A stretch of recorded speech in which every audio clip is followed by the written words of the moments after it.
Keluaran 13.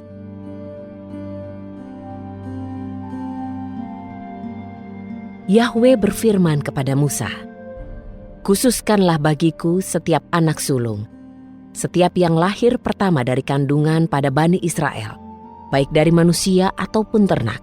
Mereka adalah milikku." Lalu Musa berkata kepada umat itu, "Peringatilah hari ini, saat kamu keluar dari Mesir, dari rumah perbudakan. Karena oleh kekuatan tangan Yahwe, kamu telah dibawa keluar dari tempat ini. Karena itu tidak boleh ada yang makan roti yang beragi. Hari kamu keluar ini pada bulan Abib. Dan ketika Yahwe membawa engkau masuk ke negeri orang Kanaan, Het, Amori, Hewi, dan Yebus, yang telah Dia janjikan dengan sumpah kepada leluhurmu untuk diberikan kepadamu, suatu negeri yang berlimpah susu dan madu.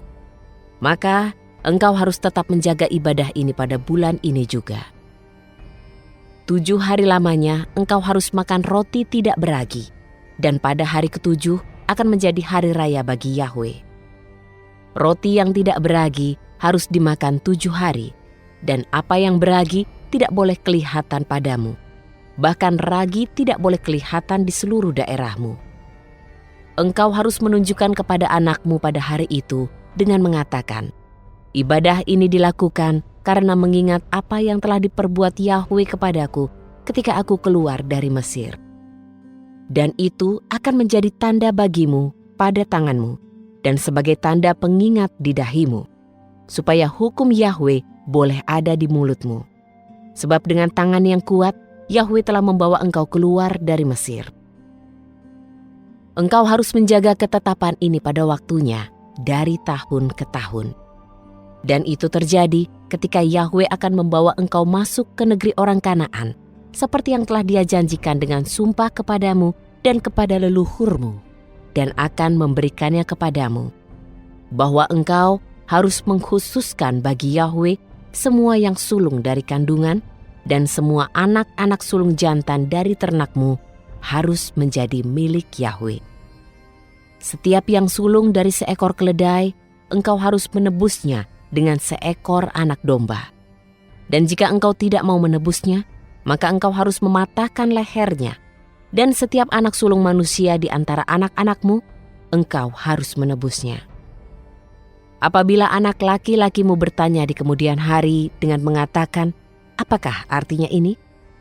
engkau harus mengatakan kepadanya, 'Dengan kekuatan tangannya, Yahwe telah membawa kita keluar dari Mesir, dari rumah perbudakan.' Ketika Fir'aun mengeraskan hatinya menolak untuk membiarkan kita pergi, Yahwe membunuh semua anak sulung di tanah Mesir, baik anak sulung manusia maupun anak sulung hewan. Itulah sebabnya aku mempersembahkan kurban kepada Yahwe, semua anak sulung yang jantan dari hewan. Tetapi aku menebus semua yang sulung dari anak-anakku.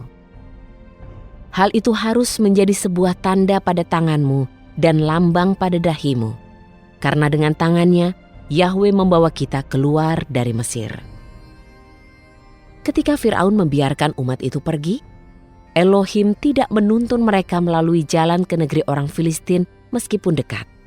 Sebab Elohim berfirman, "Jangan sampai umat itu menyesal ketika mereka menghadapi peperangan dan mereka kembali ke Mesir." Namun, Elohim memimpin umat itu berputar melalui jalan padang gurun menuju ke Laut Merah. Orang Israel berjalan terus dengan gagah berani dari tanah Mesir. Musa membawa tulang-tulang Yusuf bersamanya, karena Yusuf telah menyuruh Bani Israel bersumpah ketika mengatakan, "Elohim pasti akan melawat kamu, dan kamu harus membawa tulang-tulangku dari sini bersama-sama kamu." Mereka berangkat dari Sukot dan berkemah di Etap di tepi padang gurun. Yahwe berjalan di depan mereka dalam tiang awan pada siang hari untuk menuntun perjalanan mereka, dan pada malam hari dalam tiang api untuk memberi mereka terang sehingga dapat terus berjalan siang dan malam. Dia tidak menyingkirkan tiang awan itu pada siang hari dan tiang api pada malam hari dari hadapan umat itu.